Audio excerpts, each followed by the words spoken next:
You're welcome. Duckboat Dispatch, episode number 49, and our queen is back. Yes, Sarah, 49. You've missed a couple of weeks. Sarah's been gone the last 2 weeks, and in those 2 weeks, Boston sports has dramatically fallen off a cliff, and we're here to talk about it. It's been a few days since the Bruins season ended. It's been a few days since the Celtics season ended. It has been a few hours since the most recent Mike Vrabel update, and it has been the entire Red Sox season, and they finally have their first series sweep of the season. So there's a lot going on for a mid-May, early May Boston sports podcast with pretty much all the teams out of play, but there's still plenty to talk about. Reactions to the Bruins season, reactions to that Celtics series, and all of the post-game crying Jaylen Brown has done, what Brad Stevens had to say yesterday. Maybe we'll get into a little bit of Stephen A. Smith and Jaylen Brown are beefing once again in the media. But we're going to start with the Patriots because we're going to backtrack our way through this episode a little bit because there is no Josh right now. We haven't heard from him. We hope he's okay. And we're assuming he'll be on at some point in time. No, I have to worry about my special boy. But we're going to assume Josh will be here at some point, and that's when we'll probably get into the bulk of our Celtics talk because that's where I'm the angriest and the most passionate. You can tell my Tatum jersey is not on the wall. Don't worry, it's still there. It's just in the wash. I've been wearing it for a few days in a row. Defending him, putting my cape on, defending him. But we're going to start with Sara, who is finally back. For all you Sara stans out there, like my mother, who have been complaining. Sara's back, so we haven't gotten to it in a while. Sara, I know you're a little tapped out because your life's getting crazy right now. You're a busy gal, and you're exhausted, but it's about time you pulled back up. It's been a minute. Set the tone for the show. All I'm going to say is the Bruins suck. The Celtics suck. Yep. The Red Sox suck. Yep. I love the Patriots. And Mike Vrabel, don't fucking resign. That's all I have to say. Like, that's his personal life. That is being brought into the media. So it has nothing to do with football. It only has to do with football when he starts missing football. Whatever. No, not even that. It only has stuff to do with football when he misses football-related events. Like, he missed day 3 of the draft. Yeah, whatever. Like, that's when it starts to affect football. And I don't think that's going to happen a ton. But that's the other thing, though, is that it's, so what? It's day 3. Well, then the counterpoint, and I don't really care that much either. It's day 3 of the draft. Like, I don't care. If my wife was like, you have to show up to this or we're done, like, I'm showing up to it. Exactly. I don't care if it's day 1 of the draft. I don't think there's anything saving their marriage. Speculations out there that Diana Rossini's firstborn son is Mike Vrabel's, hence his name is Michael, and just there's a lot of evidence. The newest report in the the newest report of the last 2 hours is that the son is named after her brother, who is also named Michael. Okay. But even then, like, I'd call for a DNA test if I was that husband. I don't care. I would. No, like, it would literally drive me nuts if I was her husband. Like, I would need to know. The thing, though, is that this is where I'm not like, where people are like, oh, you're not a girl's girl. Like, I don't give a shit. He was cheating on his wife. Big fucking whoop. Has nothing to do with his career in the NFL, has nothing to do with football. Yeah, it's a shitty situation that's in the public, and I feel bad that his wife is being blasted everywhere. But at the end of the day, for you fans that are calling for him to resign, you're not a real Patriots fan. And it's just, like, get off the, like, we can both agree. Cheating scumbag move. Like, hand up. It's like, stupid. Objectively scumbag move. Yeah. Especially to do it on your wife of, like, for 6 years with the same woman. Like, 6 years you're going on trips to Vegas. The same woman. He stayed consistent. I mean, that we know of. That we know of. But it's still like, okay, scumbag move. But let's not pretend like there aren't plenty of scumbags in the NFL. Like, Tyreek Hill, not a good guy. Rashee Rice, not a good guy. Who else? Like, Adrian Peterson, literally beat his kid. Like, Ray Rice, not a good guy. Like, Michael Vick literally went to prison and came back. So there's plenty of, and I'm sure we're missing a few. Worse people in the NFL. Yeah, like, out of all the things the NFL lets slide, like, cheating on your wife is the least of their concerns. But also, how many people cheat on their wife daily? Yeah, like, there's cheaters in every single. It's just the fact that he is one of 32 football coaches. It's highlighted. You know what? Like, back to what I said. Stop asking for him to resign. It's stupid. No, and it doesn't seem like it's from what the players have had to say. It doesn't seem like they're that affected by it. They're not. Like Let it Drake May spoken a few you. times about it. If Gonzo's you spoken a few times. if you let it affect you, you're weak-minded. That's all I have to say. You may not agree with it, and if you have a problem with it, leave the team. It's just like he addressed the team, and they all like anytime a reporter asked, like, we're not going to talk about what he said, but like that's still our coach. Like paraphrasing for all of them, so all the guys that have spoken so far, like that's still our guy, that's still our coach. Like Vrabes is still a great coach, and he can still be a great NFL coach. Include like he just happens to be someone that cheated on his wife. And we're not making an excuse for cheaters again. Like blank statement, scumbag move. Ever see him, and if I ever meet him, I'm gonna say, "Hey, I love you as a coach. You're a horrible person." Yeah, like you, cheating on your wife is a scumbag move. Yeah. But that doesn't mean he can't be a We great don't coach. condone cheating here. No, the Duck Boat Dispatch does not condone cheating.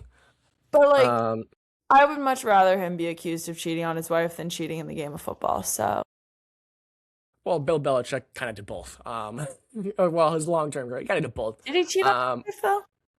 I mean, I wasn't there for like. I'm pretty sure before Linda Holiday, he was married. I can't. I mean, the Bill Belichick saga, like, I It's mean, a long one. yeah, But also, like, so many things happened when we were so little that like we didn't really register any of it. So, yeah, and also, like, I'd much rather like, okay, cheat on his wife or like beat his wife. Like true. cheating, like there's like not that either one of them are good, but one is substantially worse than the Vice other. versa. See, I say other things, but I'm not gonna say them here No, because try to be semi-intelligent. We want to yeah, keep our real jobs, but also like handle the situation with a little bit of grace because there are families involved. There's yeah. our lives being affected. But I think you bring up an interesting point with fans calling for him to resign. Unless it's going to affect the way he's able to lead his team and the men that he plays for, like the men that play for him, I don't see this really affecting him at all as an actual coach.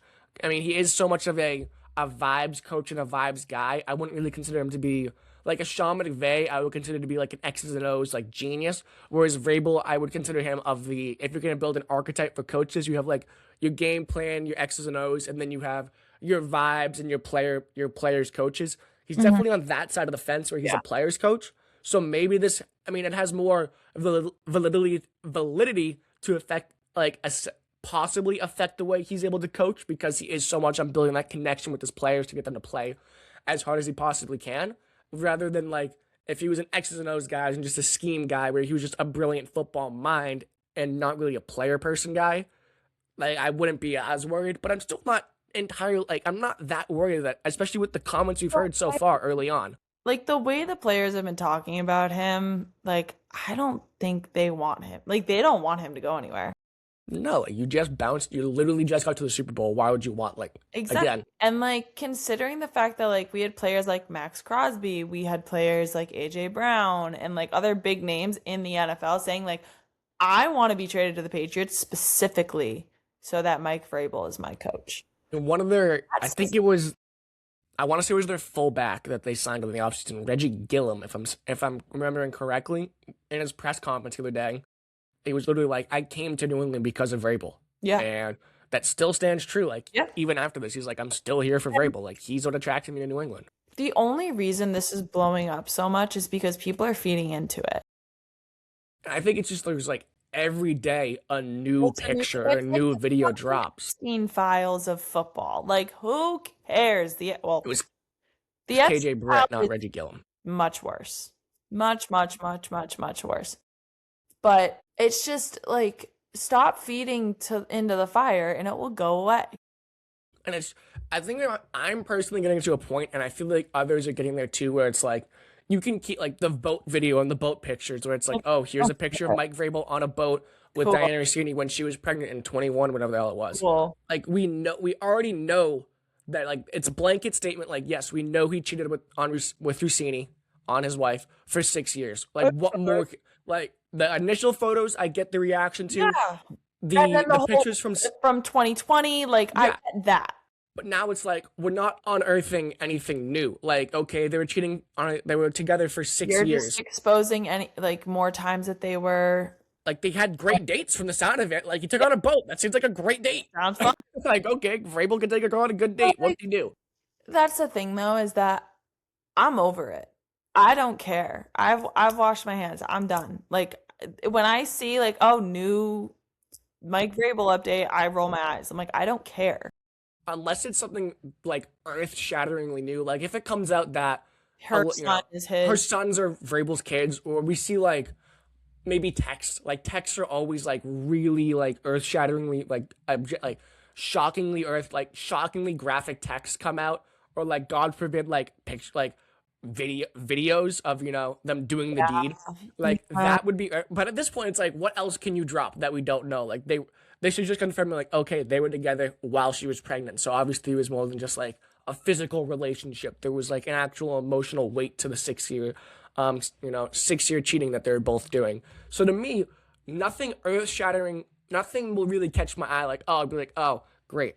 And I'll be like, I'll send it to the group chat. I'll be like, oh, more Vrabel pictures. Here we go. And it's like, Like, at this point, it's like, okay, we I'm pretty already know this. I'm pretty sure every time I just go, I don't care. Yeah, and I'm just doing it to keep us all in the loop and informed. But it's like nothing is new. Like, okay, they're on a boat. They did it for 6 years. A lot of people go on boats when they're dating. It just so happened that he was I go married and she was married. every other day. Yeah, I'm so I just, mean, I live on an island, but yeah. I think to me, like, and I think we're on the same mind frame here, Sarah. Like, the only thing that would really catch your eye is like, oh my god, that kid's his, or like, these are really bad texts from Mike Vrabel. Like, if she has texts of Vrabel, like him, not just like relationship stuff, but maybe like actual football related stuff, that might be bad as well. Where he's talking like, oh yeah, I'm definitely gonna get AJ Brown, or like, I can't believe we just traded AJ Brown before the news was broken. Yeah. Like that might be bad. Well, Um, is that stuff like actually confidential? Because people speculate all the time. Yeah, I mean, I think that could be bad if it's like football, or maybe he's like, he's taking one out on the Titans owner, like dropping all this lore about the Titans owner and like, and whatever the hell her name That's is. just good gossip. Well, yeah, but that might come out bad. Like that could also be bad as well, where it's like, ooh, he is dropping secrets about the Sorry. Titans I'm owner, or like maybe sorry. Goodell. People are too fucking sensitive these days. Don't disagree with you. Like, it is ridiculous. I like you breathe on someone the wrong way and they pull a gun on you. Like, it chill. Like, shit happens. Put your big boy pants on and move on. Like, it's not a big deal. Like, I'm just over sensitive people. And everyone that's like responding to this and like feeding into this, they're all people that have nothing better to do. Yeah, and it's like that time of the year, like the year with the news cycle. Yeah. But even then, this has been holding on for like a month now. I know. Both stories. Well, I mean, there have been bigger sports stories in the past 2 years that have not held on as long as this one, but it has that. of other sports stories. What are you alluding to here? Our main man, Stephon Diggs. I'm just gonna say I was right. Yeah, I don't know how much of I mean, I'm not a huge like court watching person, but I've seen the I clips. just saw She was that. not a good witness. No, she fucking lied through her teeth. I mean, to me, it was The second that it came out that the whole like confrontation was through text, I was like, oh, she's fucking lying. I think Like, it's she's more lying. of, I think it was more of they were having relations while he was with Cardi B. She caught them, and then she tried to get a money grab. I think is what. But again, like I'm not a huge court watching person, but to me it was like, oh, so they were just. He cheated on Cardi B with her. I'm assuming so. And then Cardi B caught them, and then she was like, well, I'm gonna get my bag out of this too. Would be my guess because she was his personal. She Well, was hired as his personal chef. I so believe they had relations before that, and I don't know if you've seen the meals she was that's cooking what for I was him. gonna say. Those They were weren't good. no. I mean, you I can't make a think hot dog. more than that. You can't grill a hot dog. Yeah. Grilling a hot dog is literally they're already pre-cooked. Just put the marks on them. Literally. Or just throw it in, just fucking boil it if you're that lazy. Yeah. But Although I think a boiled hot dog is disgusting. Like yeah, I'll eat I it, but do it's too. nasty. It needs to be on the grill. But I'm just saying, like, if you're lazy, Or it's like you winter. could just throw it in a pot of water. But she like me, it was like like overcooked hot dogs and like ramen, like instant ramen. Instant ramen's pretty good though. Yeah, but not the one she made. And then No. did you see that there's a video of her like dancing around like after the alleged strangulation? Yeah. Her pain was a 10 out of 10. Yeah. It Like was just not a good look for her at all. And people like her that make real victims look horrible. yeah, and I know there's people saying like there should be I don't want to get into any very quick law, like duck boat dispatch law segment here. I don't think there should be punishments for like false victims, because then you deter real victims from coming forward and speaking out and trying to get justice. But if you lie under oath, that's yeah, I mean that's against the law. Yeah, so you should be charged for that. And I'm sure there will be a countersuit here or something like that. But no, that's like the brief 25-30 second duck boat dispatch law segment. But we're gonna get back to Mike Vrabel real quick before Josh gets in here, and we dive deep into the Bruins and the Celtics. Also, supposed to have a Bruins guest on today, but he bailed because he forgot about it today. So Mark Kalita, you are now on the Tyler Duffy list of unreliable guests. Right now we have an echo. No, it's back. No, it's back. Ball. Okay, Josh is gonna figure that out real quick. He's trying to join, but his mic's a little wonky when he joins, where it echoes automatically. So we'll figure it out with Josh. So some technical difficulties in the works there, but we will get Josh on some way somehow. But just really quick, back to Mike Vrabel. Is there anything, I know we both don't want Mike Vrabel to resign. What would have to come out for you to be like, yeah, he needs to go? Is there with this story, anything that should come out? I think the only way he's forced to resign is if there's texts where he's actively taking one out of Robert Kraft, where he's just dragging him through the mud with receiving that come out. If he talks shit about the Patriots, then he has no right to be in New England. That's just kind of that's just, I don't know. I feel like that's just not okay. But for me, there's really nothing that this man can do to make me be like, oh, you need to leave. Unless, I think it's literally just... Unless he breaks certain laws and shit. If he breaks the law and goes to jail, then okay, yeah, bye. But I don't think he doesn't strike me as that kind of person. No, and I'm sorry to cut you off, but I just think the only way where he'll resign, even if the kid is his, I don't think that means he needs to resign. I just think it's if there are texts between him and Rossini where he is, even ringing out like Robert Kraft or Elliot Wolf. Even then, I'm like, who cares? Well, I think if there's text between, and again, I have no sourcing, just speculation. If there are texts between him and Rossini talking about football-related stuff, even all the way back to the Titans, that might not be that big of a deal, unless it's stuff about maybe he's coming after, he's talking trash about Goodell in a serious manner, where it's ooh, about Goodell. So does everyone. Yeah, but maybe he has dirt that he was, and then that gets leaked. That'd be a bad look for Vrabel. But I think the only text that could come out, unless they're violently graphic, that are football related, would be ooh, Robert Kraft's making me work with this Elliot Wolf guy who's a bozo, and stuff like that would be a bad look for him. I think. Well, it'd be a really bad look. Come out that he wasn't the biggest fan of them. I mean, there's speculation he's not the biggest Elliot Wolf fan, but then he leaves for day 3 of the draft, and he's like, I have complete faith in Wolf and the staff. But this is my example. This is what I'm talking about when I say people are too sensitive. Big whoop. If someone says something bad about you, just don't talk to them. And if you have to work with them, be professional. And when the workday ends, so does your connection with them. And you go home, you go about your life, and you mind your own damn business. I think it's a great point to leave off on. And again, I don't think Vrabel will resign. I don't want him to resign. Sara doesn't want him to resign. I'll be pissed. Sara will be very mad, especially if imagine he resigns and we get with Josh McDaniels as our head coach. I know the Pats have a contingency plan. That might be the year I actually be able to go to a football game because we're going to tank so bad. I mean, there were reports that the Pats have a contingency plan just in case, and the contingency plan is Mike Tomlin. I saw that. I don't like that. I don't love that either. Don't like but that. I think he's better than Josh McDaniels, and at least we'll go 9-8. That doesn't get me to the Super Bowl. No, but it's better than 4-13 with Josh McDaniels. You know what? I'd rather lose than have a mediocre season. That's fair. Being mediocre sets you up, doesn't set you up at all. I would rather be horrifically awful or go all the way and lose. Yeah, and it's better to be horrifically awful than to be mediocre because you get a number 1 draft pick. Exactly. Because I don't want to be sitting there and you're stressing me out.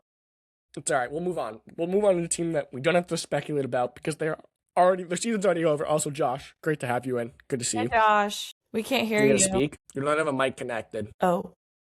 Okay, bye, Josh. All right. Well, while we wait for Josh, we're gonna get to a team that you don't need to stress about anymore, Sarah, because the season's over, and that's gonna be the Boston Bruins. And I know we're not puck heads on the podcast here. No, Um, I enjoy the Bruins. I do yeah, enjoy the but Bruins. there's a difference between like enjoying it. It's not the same as the Patriots for me. Like, Josh. Hi. Hey, we got Josh here. Good to have you back, Josh. Bro. Like, why won't this? I don't know. This website is a pain in my tushy. I gotta tell you. Hey, I love this platform. It's great and it's affordable. No, this website ticks me off. I can't use half my equipment with it. I love Riverside. It's great. I have a laptop, and that's all I use. No. But we're gonna move over to the Bruins now because their season's over, and we're not. I know we're, as I was saying before you got here, we're not X and O's puck guys. But just my gut reaction watching that series was, wow, Brutal. the defense is bad in front of Swayman, and they can't get the puck in the zone. It's like watching kindergartners play soccer. You know how they all just run where the ball is? Like every single one of them, even the goalie. Well, they don't have goalies yet, but every single one of them runs to the ball. And I'm like, what are you going to do when you get the puck out and there's no one there from your team? That's because they don't have a center. They don't have a good center. That center could be Hagens or Minton, but those two are too young right now to actually play center. So your three offensive linemen your three offensive wings when you come into the offensive side of the rink, it's like, oh, what's the play, guys? Oh. And I was talking to Mark about this, who again bailed on us today. I was like, man. Yeah, I don't know. Hold on. We need to talk about that. Every time you're like, guys, got Duff on for today, got Mark on. No, you fucking don't. I texted Mark the day after the Bruins lost. Like, hey, let's get you on the pod. We've been trying to get you on all series. You need to text them like a month in advance. They are unreliable because then I text them the morning I wake up and I'm like, hey, you still good for today? They're like, I'm like, oh great, this is who our experts are. This is great. So don't bring fucking experts. And Skilling's has a concussion right now, so I can't get Skilling's ass on here either. I don't care. He got concussed playing men's basketball. Oh, I thought you were gonna say he got concussed playing Quiplash. No, he got concussed playing basketball with us. I think he might have had a concussion at that point. No, he got concussed 2 weeks ago, so it wasn't at that point in time. Okay, I don't care about his concussions. Damn. Just let me know why. If people are like, oh well, I'm very cranky today. Yeah. People are like, oh well, you should have gotten a hockey guy. Well, we tried. They all bailed on us, and Skillings can't be on right now. You have me. I don't know shit about hockey, but I watch it. Yeah, it's like I hate the dump and chase way to get into the zone. Like I hate it. Yes. I absolutely hate it. But Mark explained to me they don't have the talent. Like you watch the Sabres, they have the talent to get the puck in the zone via like passing and skating it in. The Bruins didn't have that. They don't have that. So let's get that. That'd be really cool. Feel like the only person that showed up to those fucking games was Swayman. Swayman was great in that playoff series. Swayman was amazing. And someone doesn't know hockey when they're like, oh, well, he played horrible when they let 6 goals in. Like, that's because every single shot on net was 1v1. There was not a single defensive player there to help him. No, and he doesn't have a lot of defensive help. They were standing dead in front of him, and he couldn't see shit. Yeah. So and Morgan Geekie also did not have a great series either. No, I mean, it's Pasta weird. Didn't either. Pasta had like one overtime goal. Okay, but that overtime goal was nasty. It was sick. It was.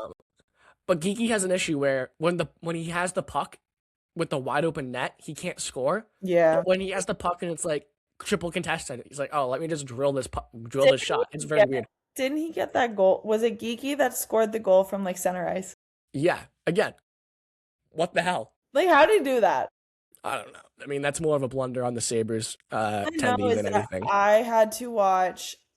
Was it game 4? I think it was game 4 when we lost 6-1. Was that game 4? Yeah. I don't know what we didn't have to watch. Josh and I missed that game. I watched that on my plane ride back from North Carolina. That was not fun.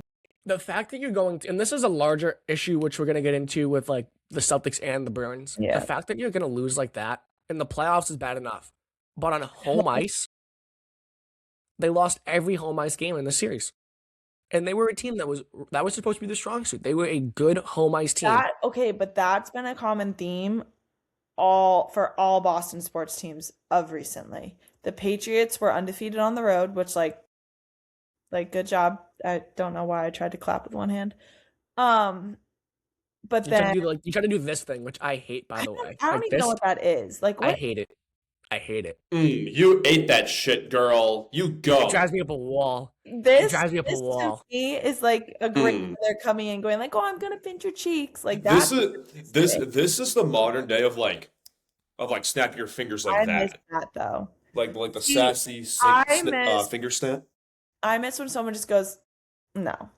And like puts the hand up. They're like, no. No. But Bruins did not, they were like 50-50 all season. They won some away, but didn't win all at home. And then Celtics lost on home court too. Game 7 at home. And the Red Sox, they just don't count. They suck. They do suck, but they did just get a series sweep. So maybe the season's back on. No. It's not. No. It's not. No. I'm not impressed. They're gonna at least go 2-2 in the series with the Rays. The only way you could get me to watch a Red Sox game is if you physically pay me money. Even then, I can't guarantee you I would watch the game. I mean, it's just not a fun team to watch. Sarah, would you go to the game if they were promoting the Real Housewives of Rhode Island and giving away free T-shirts? No. Fuck. I don't give a shit about the Real Housewives of Rhode Island. That's it. The show's over. They're gonna come and get us. God damn it. It's over. They're knocking at the door. I'm sorry. I'm not scared of a housewife. Whoa. It's a real housewife. It's a real housewife. Sorry. It is from Rhode Island. Those Rhode Island girls are crazy. No, I think I'd be most scared of the New Jersey ones. Jersey is a very scary Honestly, place. Very scary. New York, only because they have money and they can waste it. Mm-hmm. But no housewife is gonna come after me. Like, come on. I don't know. They the might Real throw Housewives of Martha's Vineyard are. Jordan Hudson's a Real Housewife of Martha's Vineyard. It's at least 3 months of the year, I think. Imagine Sarah. Imagine Sarah and Jordan Hudson in the same reality TV show. You can talk about her cheerleading ring that she just won. And I would tell her it's time to retire, sweetie, because you're like 30. And then she's 25. I'm 25. Jeez. Jordan's the same age. I think she's maybe 26. She might be 26. I'm almost 25. I'm 24. I think she is off her parents' health insurance, though, so that's how old she is. I'm not. What is mine? She's 25 or 26. She's one of those two ages. Health insurance is a scam. Insurance in general is a scam, in my belief. Insurance in general is a scam. It's like a scam. I'm over I'm paying you for when I have a problem, you pay for it. Yeah. So essentially, I'm paying for it. No matter what, I'm still paying for it. Like, hold on. That doesn't make sense. And then insurance doesn't even cover everything. That's what bothers me. Is like, if you're paying for insurance, it should cover everything. Agreed. No matter what. Like, I understand that aspect of it. Arm and a leg for insurance. Don't even get me started. It is that is my issue with insurance. We're like, okay, if I'm paying for this, then it should be okay. I have insurance, which means it should be on the dollar. It should be on a donut. No. Like, if I break my leg and I'm paying for insurance, it should be on the donut. It should be free. Like, I have alopecia and my insurance won't cover my medication because it's cosmetic. I'm like, bitch, you really think I'm choosing to have my hair fall out? You think I want to go bald by choice? No. I'm also, I would 100% be the type of person to like break a leg and they'd be like, oh my God, let me take you to the hospital. And I'm like, no. Yeah. I'm not paying that. Yeah, let's get you in the ambulance, which is going to cost you like $8,000 to get a goddamn ambulance. Like, I'm gonna get up on my own. I'm gonna grab 2 sticks behind me, use them as makeshift crutches, be like, I'll get there myself, bitch. No, you just got to get a really strong stick, snap your leg back into place, and wrap the stick to your leg so you have it something like kind of splint. So speaking of injuries, this is the one. Excuse me. This is the one thing that drives me crazy about. I already know what you're gonna say. I have no idea. Is when the season ends and they're all like, "Yeah, I was playing with X, Y, and Z." Like Nikita Zadorov. Oh, I was playing with a torn MCL. Charlie McAvoy was playing with the broken hand. Like, I get it. Like, hockey players. I will say Charlie McAvoy got the shit beat out of him this season. Yeah, like he literally. For all we know, he probably was hurt. Yeah, and I'm not saying they weren't hurt. Like hockey players, hands down, the toughest pro athletes in all of sports. I'm not taking that away from them. And any old head will come out and be like, "Oh, well, this hockey player play with a broken leg." Okay, whoop-de-doo. Well, To that's me, impossible, but cool. it's I don't want to hear it 20 minutes after your season just said like, "Oh, well, what are you going to do in this offseason?" Well, I'm going to go get surgery because I'm missing all of my bones in my leg. They're all broke. Like, I don't need to hear that 20 minutes after you lost. Like, I can have the report from, X Hockey Insider or like Bruins tweet out, X player had successful surgery on this injury. Yeah. Okay, they were playing through something. That's all I need to know. I don't need to know 5 minutes after the game ended. Oh, Nikita Zadorov, torn MCL. Charlie McAvoy, broken hand. Ardvidson, or whatever the hell his last name is. Oh, he had a punctured lung and rib, which is why he wasn't playing. Like, I don't need to know all of that. Like, it's cool. Like, if you're going to play through it, like, Zdeno Chara playing with the cage when he had the broken jaw, like, that's badass. But I don't need to hear it after you lost because it's like, oh, it comes up sounding not as, oh, you're super, super tough. It's an excuse. Pasternak had a groin injury. I think he tore something. It's hockey. They're all injured. They all have something banged up. It's like the NFL. You get a preschool, you get the shit beat out of you no matter what. It's like in the NFL. By the playoffs, everybody's dealing with something. Like everybody's working through something at that point. Which is why I'm really happy Drake May didn't come out and say, yeah, I had a torn labrum, whatever. Or like I was missing my entire shoulder bone after the Super Bowl. Like, no, I don't want to hear that excuse. You played like crap. Yeah, and he was like, yeah, well, I do think that I don't think he had feeling in his hand. I think he definitely had something. He definitely had something going on with his shoulder. Something with his shoulder because he got. Well, he got it juiced up before the game, before the Super Bowl. Yeah. So obviously that just goes to show that there was something there. There was something. What's happening? No, and like admittedly, I didn't think it was something. But that to me, like losing on home ice is awful, and losing on home court in basketball is awful. And I'm like, but just something that just drives me nuts is when they come out after the game and just start talking about injuries. Like, it's just a sorry excuse. Like that's not why you lost. That's not why you lost. You played like shit. You didn't communicate with your teammates, and you let the other team school you. Like, just fucking admit it. Man up. Seriously. So are you more upset? Are you two more upset that they're making the excuse, or more upset that they played with the injury? I don't give a fuck that they played with the injury, but if they're the going to play excuse. with it, tell us. Well, not tell. You don't need to tell us right after the game. Well, at least when you get hurt, be like, oh, hey, by the way, I'm hurt. Well, you don't want to give that advantage through the team. Like, oh, we know they're playing through something. It's like in Super Bowl 51. The goddamn team was playing through something because they played like shit. Yeah, I don't think that's why they played like crap. I just think they weren't that good of a team at the end of the day, and like there was no depth in that team.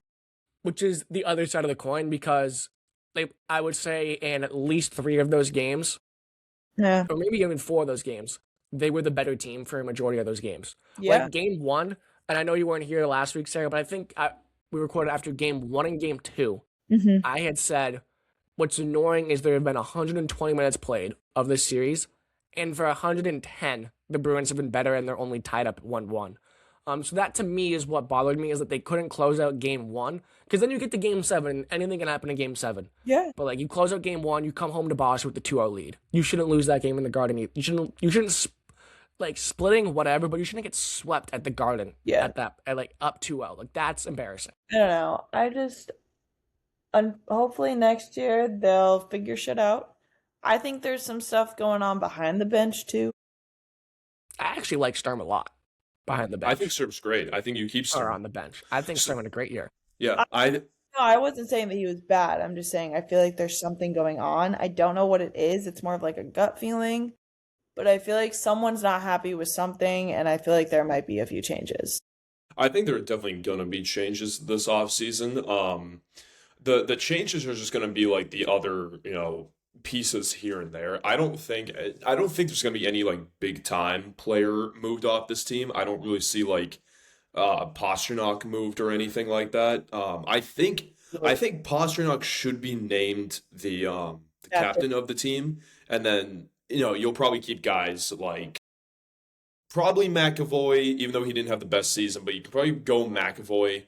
And then you keep Hagens, you keep Minton as well. I would just trade anyone who's not locked in for the next, like, 3 to 5 years for the Bruins, like guys who are not going to be on this roster in that time, I would probably get rid of. I'd probably move on from. But big guys, your star players, your young talent, I wouldn't move them. Don't move them. They have no reason to blow it up right now. Like they just made the playoffs. They have a good coach. They have a good core roster right now, and then they have good young talent to eventually bring up eventually. So I don't think you need to go into this position where, and I know they just got screwed over in the draft lottery and they didn't get the number 6 overall pick, but I don't think you need to blow it up, tank, and then go like, all right, square one, let's get this high-ass draft pick. Oh, wait, no, we didn't. We got screwed again. Whoops, gotta do this again next year, and the next year, and the next year. No, I don't think they need to blow it up. I think they're completely fine where they are. And, well, I think the thing that this was, a first-round exit stinks, but this was a massive success for the Boston Bruins, team this season. Hand up accountability wrong, thought they would be one of the worst teams in the NHL, and they would be hoping to get Gavin McKenna with their first round draft pick. Like that's how bad I thought they were going to be this season. And not only did they exceed that expectation, but they were a playoff team that gave a run to the Sabres, who are the 2 seed and 2 seed in the East. So this is objectively it stinks that the season's over. They could have won this series. Some would say they should have won this series with the way that they were at, with the way the games broke down, the actual minutes that they were playing on the ice. They were probably better than the Sabres, but obviously the scoreboard says otherwise, so you can't make that argument. This was a massive success for the Boston Bruins. You find a head coach you can kind of trust with. Jeremy Swayman, I admittedly had doubts with Swayman in the middle of the season, but he closed the season on an absolute heater. So, you have Swayman in between the pipes. You still have Pasta, who's one of the best players in the NHL. And then you have Swayman. You have young guys okay, let's see what James Higgins can do next year. Let's see what Minton can do next year. Let's see what pieces they bring in around Pasta. I think you're right, Josh. You need a first-line center. So maybe that's the big move they make. They go out and find a free agent of some sort. I'd actually stop you right there. Yeah, you can. I don't think the center. So I know I said the center is a missing position. I don't think the center is the position you go out and get. I think the center could be filled in by Higgins or Minton. I think the position you go for is you take those pieces that I was just saying a second ago and you trade for a defenseman. You needed a better defense. You need some defense. Take those guys and trade for a defenseman. That's the big position I think you need to go for. Yeah, but I think that's where the Bruins lie right now. They are arrow pointing up for the Boston Bruins. They are on an upward trajectory, and hopefully they make some moves in the offseason where maybe it's on a Stanley Cup berth next year, but maybe we can make it further in the playoffs, because I think they are a few years removed from a Stanley Cup. They're still in that rebuilding mode. As long as we keep making the playoff appearances, I think we're in good shape. But instead of just trading everyone and just start rebuilding the team every season, I think that they should build off of what they have, work on building a stronger connection between the guys and gaining trust and loyalty and all that. And I feel like that, I said this during the football season, to me, it's not about having the best players. It's about having good players that work well together. So you don't have to worry about it being last 2 years ago, they trade off Brad Marchand and literally anything that's not tied down they get rid of. Still to this day, that pisses me off. It was the objective right move to make, though. No. Because that core was done. They blew up the core, they reset, and they rebuilt. Nope. So you won't have to worry about any of that this year. No. Huh? What do they have now? What core do they have now? They're building the new core where, okay, we're going to have Pasta, Swayman, McAvoy. That's their core right now. They had to get rid of the old guard and bring in the new guard. Pasta played well together. Marchand and Pasta, I know you disagree with me. They did not like each other, in my opinion. There was definitely issues in that locker room between those two. You want to talk about vibes? I don't think those two got along at the end of it. There were plenty of reports that Marchand was not happy with Pasta, and I believe those reports. They did not use the power of friendship. Same with Rich Keefe. You know what? For me, it was more... No, I disagree. I think they were friends. Well, so you agree to disagree, but if it came down to where you have to keep one or the other, which one? You're keeping Pasta 10 times out of 10 at this stage in their careers. No, I'm keeping Marchand. And that is just love you to death, Sarah. That's the wrong move. You don't keep an aging vet on the last leg compared to a superstar in the league. You have to keep Pasta. You have Pasta on a 10-year deal or whatever the hell they have him signed to. Something like that. He's only 30, 31, and then Marchand is how old? In his 40s. Old. Yeah. Old. once you He's paying lost, for his own health insurance by now, that's for sure. once you choked that year where you broke the record for the most wins in the NHL season, and then literally the following off season you lose Patrice Bergeron, that was just kind of like your point where it's like, all right, new direction. They were holding on to that belief that they could still be cup contenders. And then last year they realized with how poor the season went, they fire their coach, they bring in whatever the hell the intern's name was, can't even remember. Sacco. I think it was Joe Sacco was the interim head coach. Like that's when they made the decision, Cam Neely, Don Sweeney, it's time to blow it up and reset. And they made the right moves and they were back in the playoffs sooner than I ever would have imagined. And I think most Bruins fans would have imagined. So again, still positive season. Sucks the way the Bruins season ended. But still plenty to build on and look forward to. And moving to the other team that plays in TD Garden that couldn't win games at home, we have and Sarah's so upset she turns the camera off. We have the Boston Celtics because they absolutely blew this series. And I know everyone going into it, including myself, was calling this a gap year. It wasn't a gap year by the end of the year because most people were calling it a gap year. Josh wasn't, I was. So right there we split 50-50. Sarah didn't have an opinion. Sarah didn't care. It wasn't a gap year. When the season was over, it wasn't a gap year. You were playing some of your best basketball going into the playoffs, and everything fell apart in that series against the 76ers, which is crazy because you won 3 of those games for 25-plus points, but you couldn't win the 4th one. Yeah, it seemed to me that when they came into this playoff series, I think the narrative you saw from the Celtics this entire season was that they're this underdog team, this overlooked team, this kind of hated team that they're not going to do well. And so the entire regular season, the Celtics are trying to prove everyone wrong and prove that we are the team that we say we are. Jaylen Brown is a top player in the league. He's not just some second fiddle Jason Tatum. But once we got into the playoffs, it didn't really feel like that narrative. That narrative kind of felt like, okay, let's rewind time to a year ago when we were one of the top seeds going into the New York Knicks series. Like, we know we're the best team. Like, we're going to just have an easy cakewalk through the playoffs.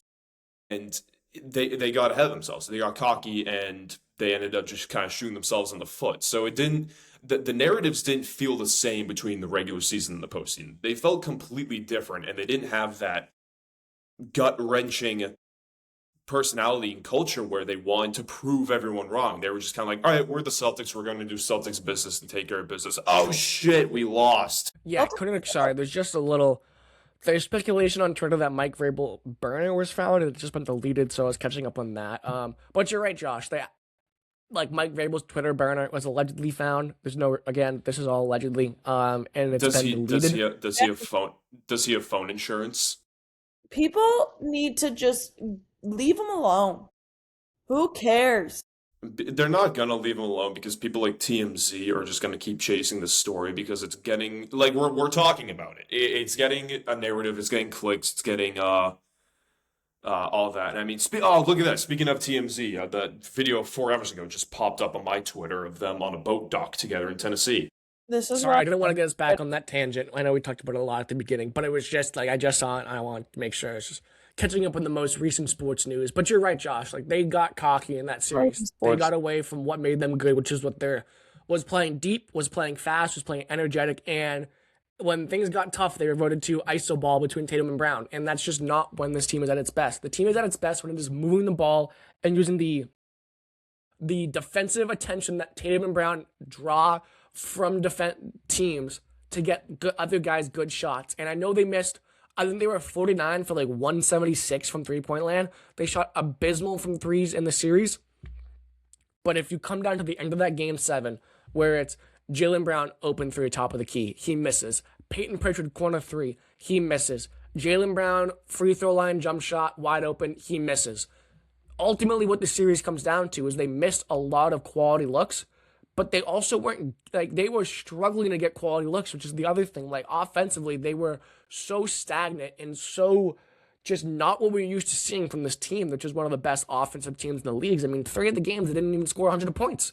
And they were one of the best offenses in the NBA. So, that's immediately where I look at and go, the offense was defensively, letting Paul George, off the backboard George do what he did in that series is embarrassing. Letting Joel Embiid put up 35 in Game 7 is embarrassing.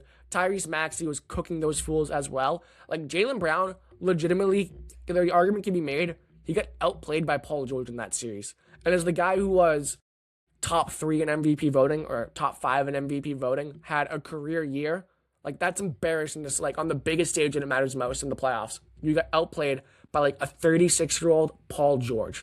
Yeah, I mean, I don't want to single out Jaylen Brown with this series because this was just everyone. No one played well, whether you want to talk. The role players were terrible. They were terrible. Yeah, whether you want to talk about the role players, whether you want to talk about Tatum and Brown, whether you want to talk about Mazzulla, no one was good in this entire series. So I'm not just going to, you can say he might have outplayed Jaylen Brown, but I'm not going to single him out because I don't want to do that to the guy. But no, it's much more, and let me read before you start to cut you off. It's not just on Jaylen Brown. This is a whole team. Mazzulla, like you said, the role players, the stars. It is all around. The team did not play well. I'm not just signaling at Jaylen Brown. Yeah, it was, to me, it was mainly a defensive thing. Aside from maybe that Game 7, because like you said, Tom, in this final stretch, there were so many just missed opportunities, quality opportunities to be specific. But the defense in general from Game 1 was just not well at all. I mean, you were letting Tyrese Maxey play like an MVP. You were letting Paul George do fantastic. Joel Embiid, who you've always had a game plan with to shut him down, you couldn't shut him down at all. And so I would go my number one. If I had to pick the defense or the offense was my issue, I'd go with the defense. But I mean, that doesn't make up for the lack of offense they had either. See, I'd go the other way because the offense was just so startlingly. Is that a word? Started? No, that's something I'll add as a word. But they were just so shockingly bad.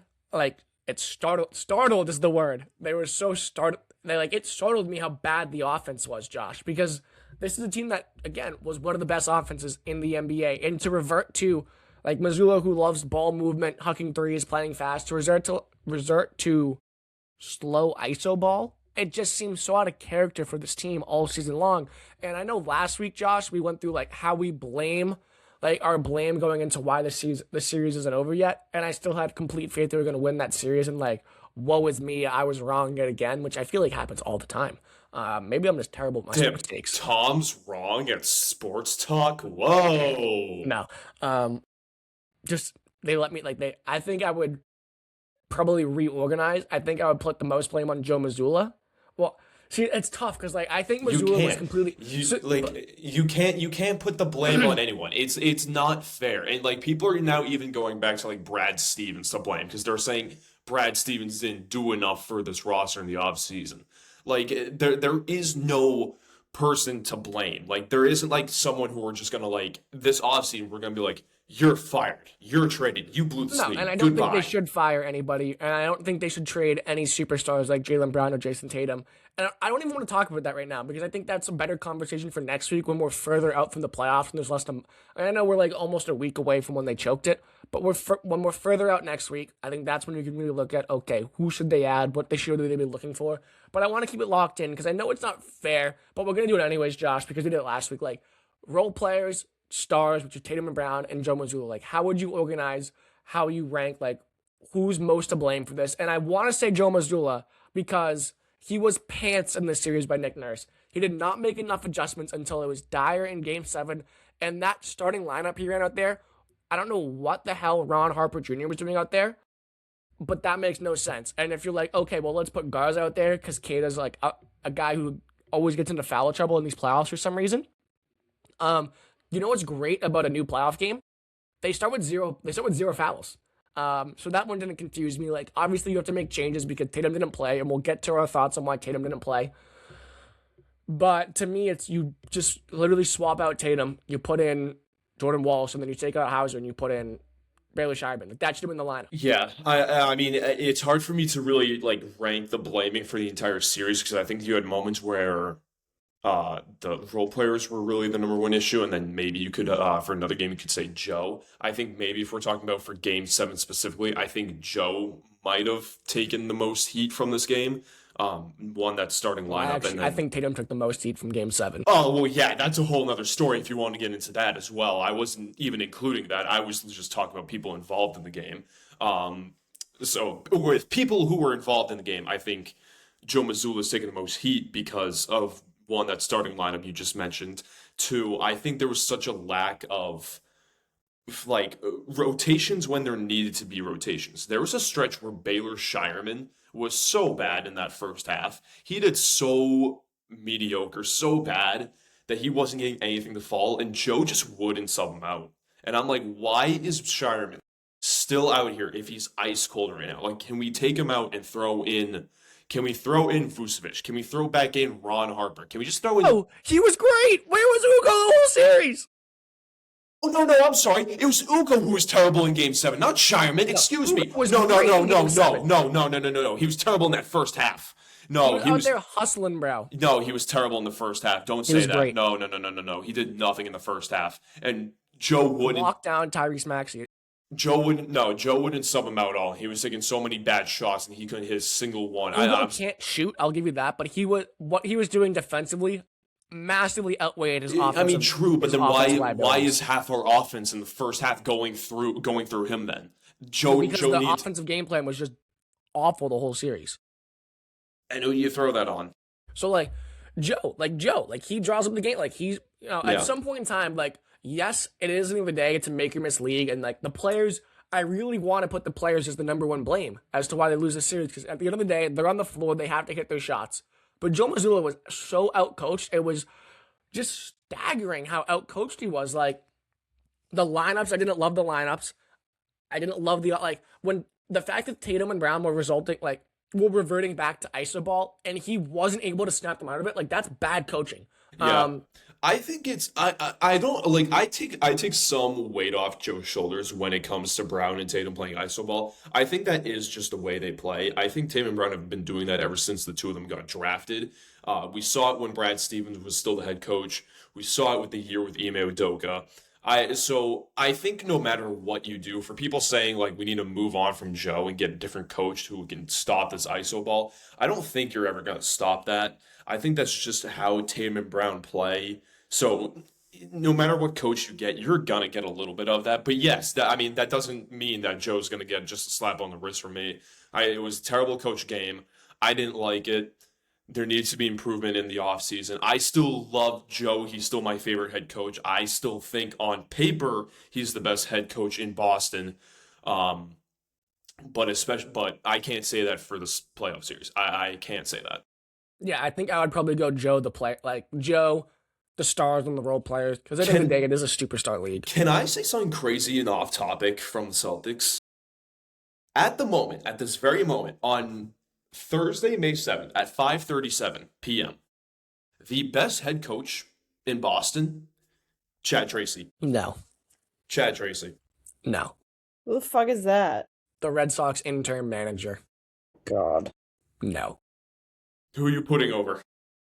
Probably all three of the coaches are going over Chad Tracy. Hey, man, the Chad Sox are winning. The Chad Sox are winning, dog. And no one else is. They've fallen ass backwards into. And no one else is. The Bruins are losing. The Celtics are losing. And Mike Vrabel is in a whack-ass situation right now. So, Chad Tracy, at this very moment, you're the best head coach in Boston sports. Take it while you can. So, I want to get in, and I want to get Sarah's opinion on a few of the things Jaylen Brown said, so we'll get into that in a minute. But just real quick, Tatum not playing Game 7. So obviously, I want my star players to play Game 7. I'm not mad he sat out Game 7. And I'm not on this, Tatum's a wimp, he's a softie. Obviously, hand up, I am aware. I am biased because I love Tatum, and I'm never going to hate on Tatum. I'm going to stop you. Where the hell is your jersey if you love him so much? It's in the wash. I was wearing it the past 3 days. We already said over this. I opened the episode with it. It's in the wash. Dead. But to complain about Tatum not playing, and say ooh, he wanted to prove a point to Jaylen Brown that you can't do this without me, or that he was being selfish. So first of all, they never should have been in Game 7, but you're in Game 7. he comes out of the game in game 6 and he's grabbing his calf. So to list his knee stiffness, I think it's just like the Celtics playing gamemanship ahead of game 7, like making the 76ers think he still will play. Because if it's listed as a calf injury, questionable calf injury, like everybody on planet Earth knows he's not playing game 7. And then like, yeah, he says in the press conference, like after the game, it was knee stiffness. Well, then he has to back up the lie. Because you can't lie on an injury report in the NBA or any pro sport. So you have to like stick with the bit, is why he said knee stiffness. In my personal opinion, that's my theory. But that's neither here nor there.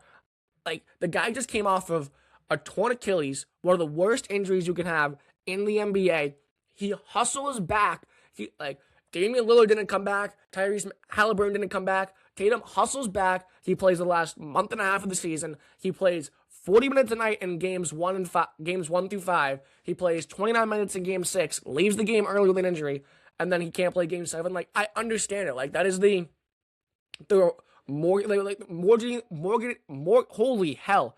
They were mortgaging their short-term success for long-term stability. And I understand it. Like, I'm not mad about it at all. I still think he came back too soon. He should have stayed out the entire season. No, I don't think he came back too early because the numbers he was dropping was near close to triple doubles every single night. He's hurt now. I mean, he's not hurt. He was out for one game. No, it's like he won't need surgery. Arguably the most important game. Well, I mean, now he's getting a whole off season to worry about it. So he won't need surgery. He'd never come back. No. See, I would give you greedy. He was being greedy. He wanted to go back early. He wanted to be the first player to go back because he loves basketball and wants to play basketball for his team. No. Yeah, he loves basketball, but he loves the fucking attention. Like, okay, but all NBA players are prima donnas. Like, literally, they're the most prima donna players. Hold on, Tom. I will say Tatum does take it over a bit on top. Like, he had you can say every NBA player is a drama queen and a bit of a crybaby and an attention seeker. Tatum, that notch has turned up a little bit. I mean, you won't talk about a crybaby. Jaylen Brown's one of the biggest crybabies in the NBA.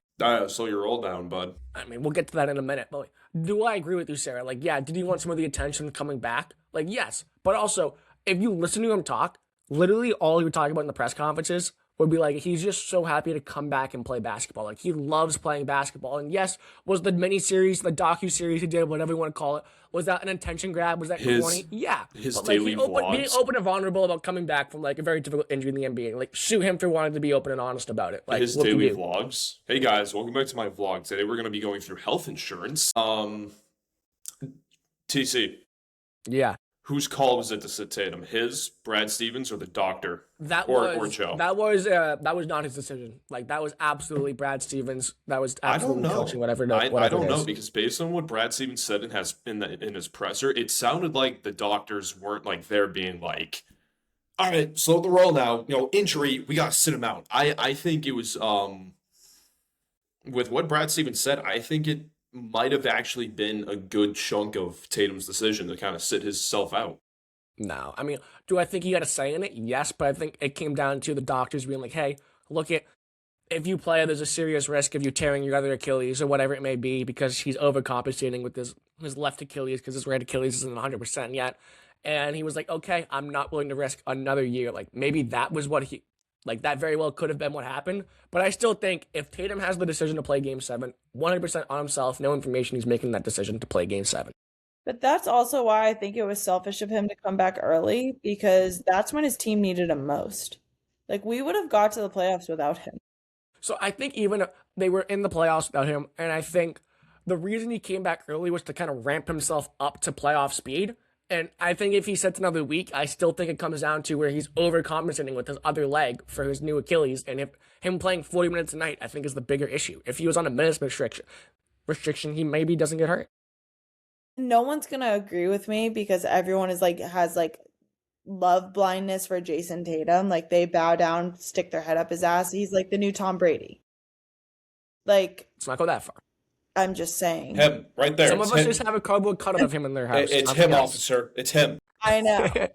And I can say that because I'm that way with Trevor Lawrence. Like, I have a certain level of blindness to him. Like, I think he's God's gift to humanity. I think he's this talented quarterback, and his numbers just don't back it up. but I know what he's capable of, and he will get there. My point being, Are we sure? shut up. I still think he came back too soon, and I will say that. I will back that up till the day I die. Yeah, and I don't He disagree with that completely. He sat out the game because you just said you didn't think his Achilles was 100%. Don't you think he should have waited? Don't you think he should have waited till he was 110% to come back, aka sit out the rest of the season? We didn't need him. You could say I that. don't disagree with you. Like, maybe they win the series without him. Who knows? Maybe, I mean, he does change the way they play basketball, but I'm never going to be upset about watching Tatum come back and play. No, I'm just I know. not. And I'm not saying that he's a bad player, and I'm not saying that the team doesn't need him, but I'm saying he's not like the reason we win. Like, was the 100% smartest thing to do sit out the whole year? Yeah, but he loves to play, and I can't fault the guy for wanting to play. Okay. In this day and age, especially in the NBA with the load management, I can't blame a guy for wanting to come back. But that's the thing, though, is that in every sport, there are injuries, and in every injury, there's a recovery time.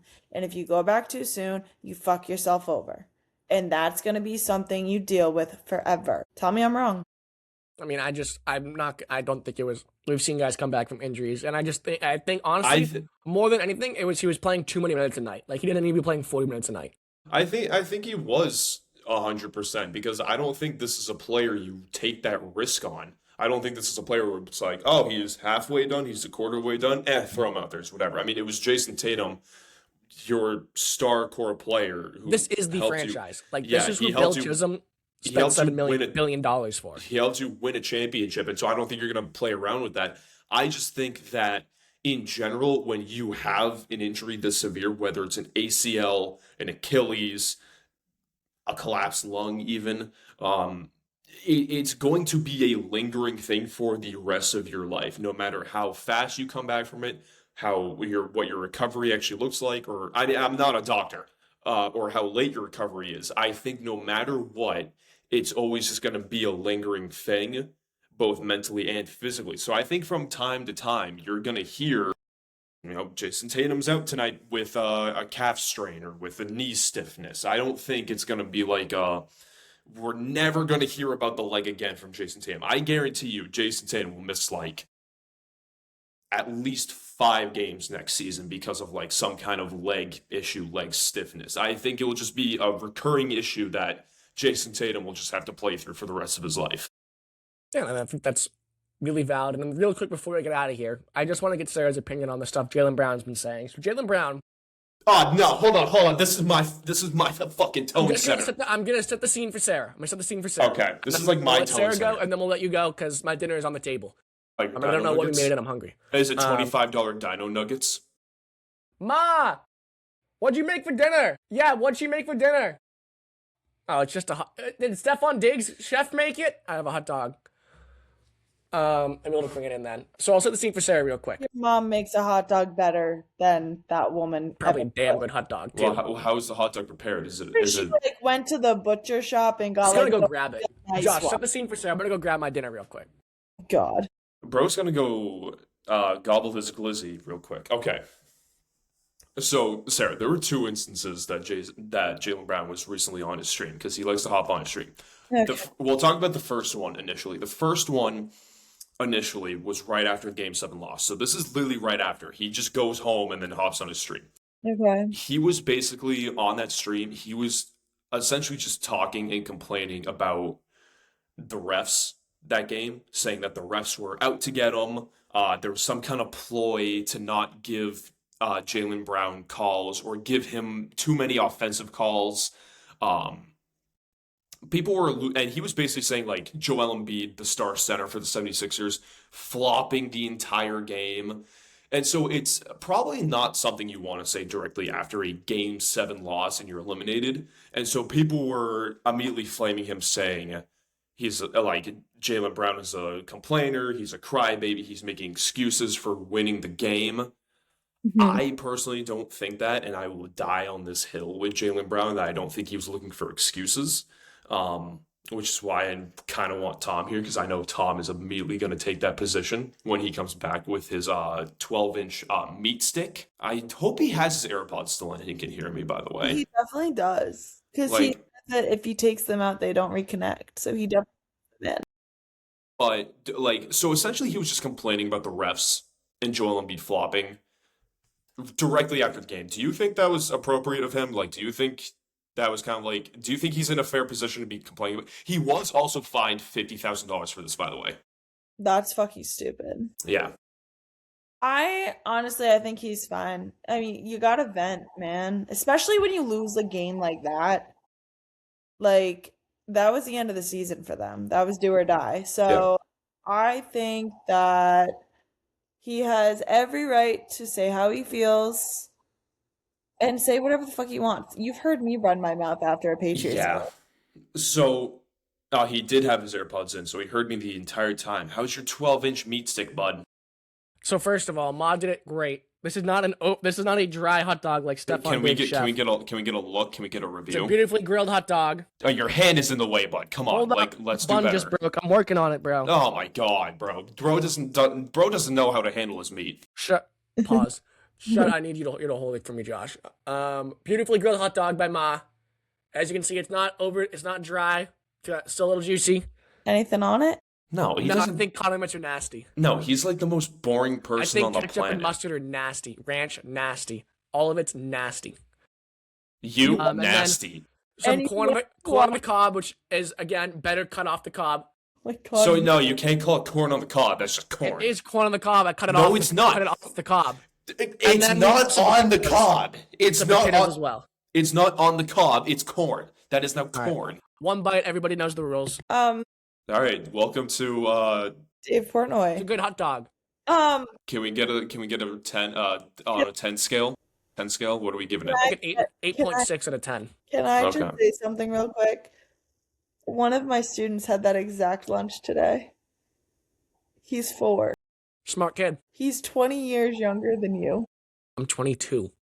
Okay. Tom literally, I know we're getting sidetracked right now, but the wedding Tom and I recently went to, obviously he made his That special was request. hilarious. He made his special I request. made a joke and they came through on it, which was huge. Yeah, he made a joke, and so they gave him an upcharge, or they didn't give him an upcharge, but gave the bride and the groom an upcharge of $25 chicken tenders and fries.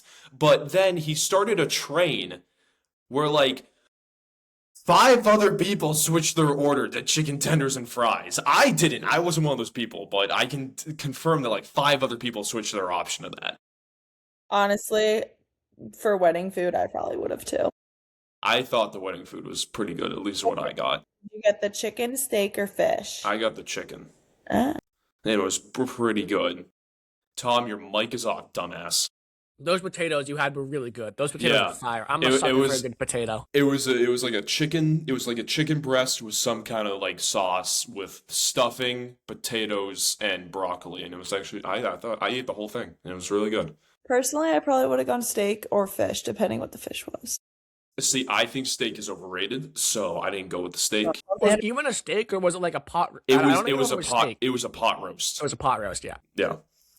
But yeah, I think steak is overrated. Shoot I'm a me. fish person. I really like fish. Oh, I love fish. I love- I just felt like going with chicken. I don't know why. But Tom, did you hear what I was saying while you were getting your meat? I was getting bullied by my mother out there. What were you Okay. saying?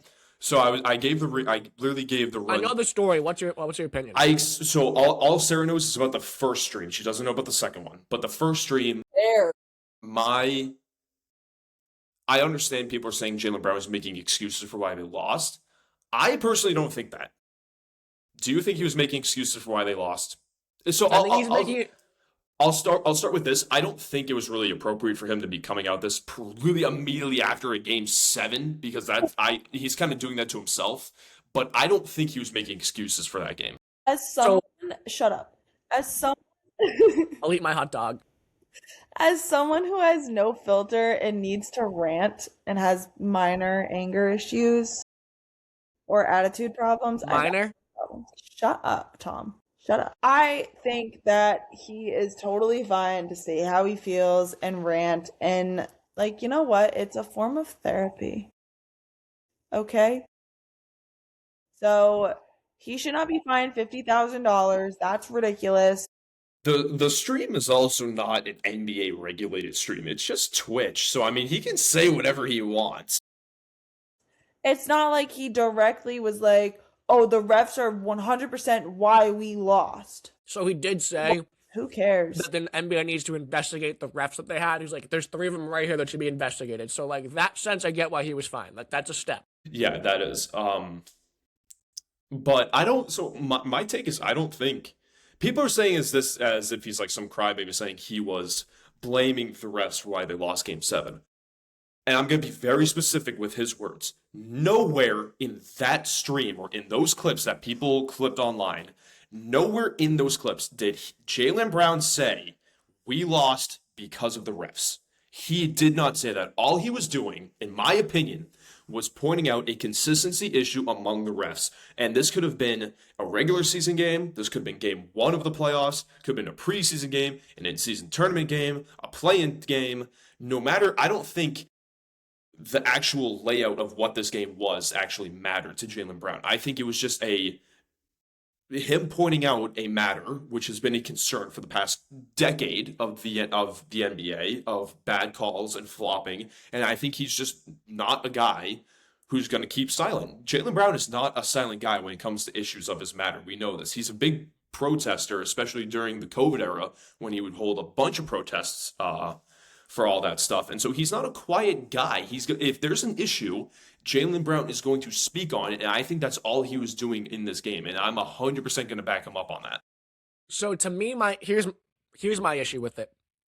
Like, I don't think he was making an excuse for why they lost. I think it was more of a, well, here's why I didn't play well, because I was getting no calls. And to me, it's in the same line as all the hockey players coming out in the post-game press conferences and saying, yeah, I was injured with this, this, and that. It's the same breath, as, in my opinion, because he's making some sort of an excuse, whether he wants it to be or not, of why his play was down. But he wasn't, I mean, true, but half the stuff he was saying wasn't just about the refs on him. He was also talking about Joel Embiid flopping like crazy, SGA winning the MVP because of this again in that second stream. So, like, that's where I agree with him. Like, was Joel Embiid flopping egregiously? Yes, absolutely. Is SGA a fraud Canadian flopper? Yes, like, those things can be true. What does being Canadian have to do with this? I don't know. It's just what I say every time I talk about SGA. No, like, those two things are also, like, objectively true, but I think it's a really bad look to come out literally the day after Game 7 and start complaining. I mean, he's complaining. And, like, you want to complain, like, each his own. Like, yeah, Sara said, it's therapeutic to go out there and complain. But it comes off as a bit of a crybaby and making excuses to... Complaining. I really do. We know that. We're very aware. It actually makes me happy. Maybe you and Jaylen Brown, very simpatico in that sense. I think we would get along great.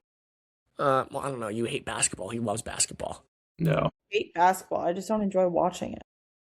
So, like, to me, that's my word.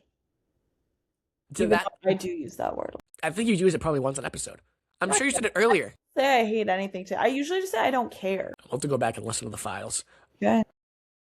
But, like, that's my issue with the Josh is it's very, like, this is the wrong time to do it. If you want to do it when the season's over, we're like, yeah, the refs need to work. I mean, he's been on this crusade trying to, against the refs all season. So, like, it fits the bill. Exactly. And so that's why I don't blame him for doing it. Like, yeah, he did it directly after Game 7. So maybe he should have, like, kind of known the layout that he's kind of doing to himself. But Jaylen Brown has been doing this forever. He's been complaining about the refs. All he's doing in my eyes is bringing up an issue that does need to be resolved in the NBA. It absolutely needs to be resolved, but it's not the right time to bring it up after you just blew a 3-1 lead in the playoffs and you lost a bunch of games at home. Like, I'll give you that. That's right on the line. Like, you blew a 3-1 lead. It's not...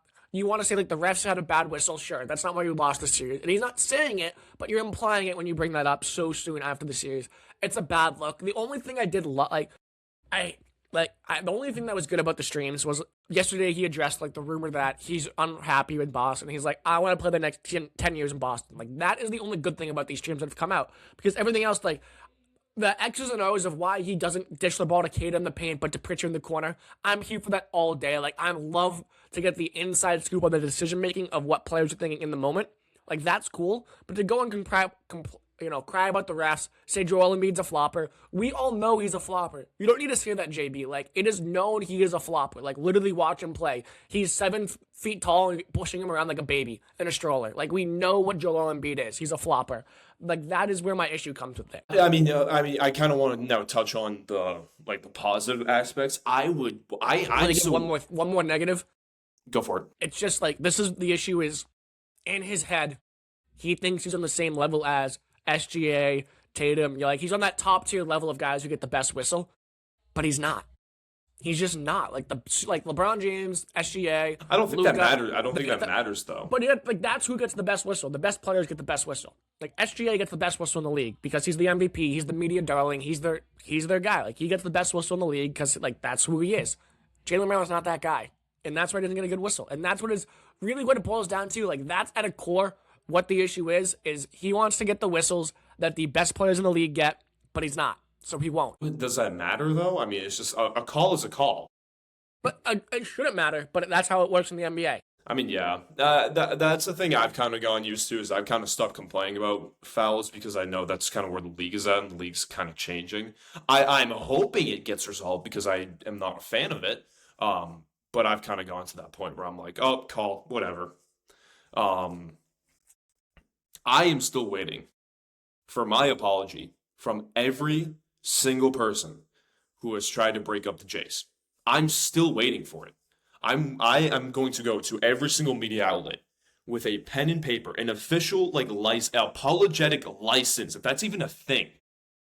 If I can get one by some legal court document, I'm going to go to every single media outlet and be like, please sign here, officially stating that you apologize to Jason Tatum and Jaylen Brown for trying to break them up, driving some stupid narrative that don't like each other, and that Jaylen Brown has issue with the Celtics. Sign here, you bum. Because I'm sick of it. I'm sick of it. And Jaylen Brown shut all the rumors down last night. That, the Celtics he's going to request a trade. He wants out. He doesn't like playing with Tatum. F no. He's going to play here for as long as he wants. And they're not breaking up the Jays anytime soon. I'm sick of every single offseason of, we need to trade Jaylen Brown. Let's trade Jaylen Brown. They're going to trade Jaylen Brown for this big star. Shut the fuck up. It's not happening. It's never going to happen. It happens every year, and it's not going to happen. Jason Tatum and Jaylen Brown will both be back for the 2027 season. I agree with you, but it's going to get worse before it gets better because the whole offseason, he'll be in trades. And the whole offseason, because he can come on and say, I want to be in Boston for the next 10 years. That's great. Does the organization want him here for the next 10 years is the question that it comes down to now. And again, I don't want the Jays split up. I'm just playing devil's advocate here. Not devil's advocate, but I'm being real. Yeah, the player can want to be here, but the team needs to want him here as well. And I really hope that it comes down to that they're both here for their entire careers. I mean, yeah. There's two sides to every player of wanting this player on and off your team.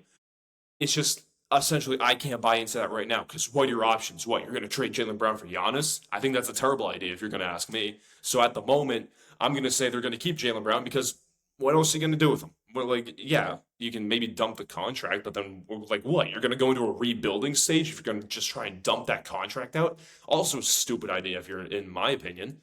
I don't see, I'm not driven by anything to trade Jaylen Brown away, so I don't think we should. I think Giannis is a terrible idea if you're going to trade Jaylen Brown away. Being honest, and I don't want to get too much into NBA trade talk because I think that's for next week and we're almost out of here anyways. The number 1 overall pick entices me more than Giannis. No, yeah. For me, it does as well. For me, Giannis is easily a top 5 player, in my opinion, top 3, depending on the season. But I don't like...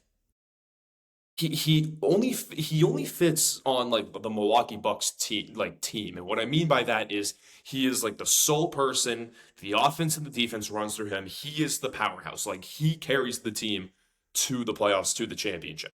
And I don't see a good pairing with him and Jason Tatum if that's the case.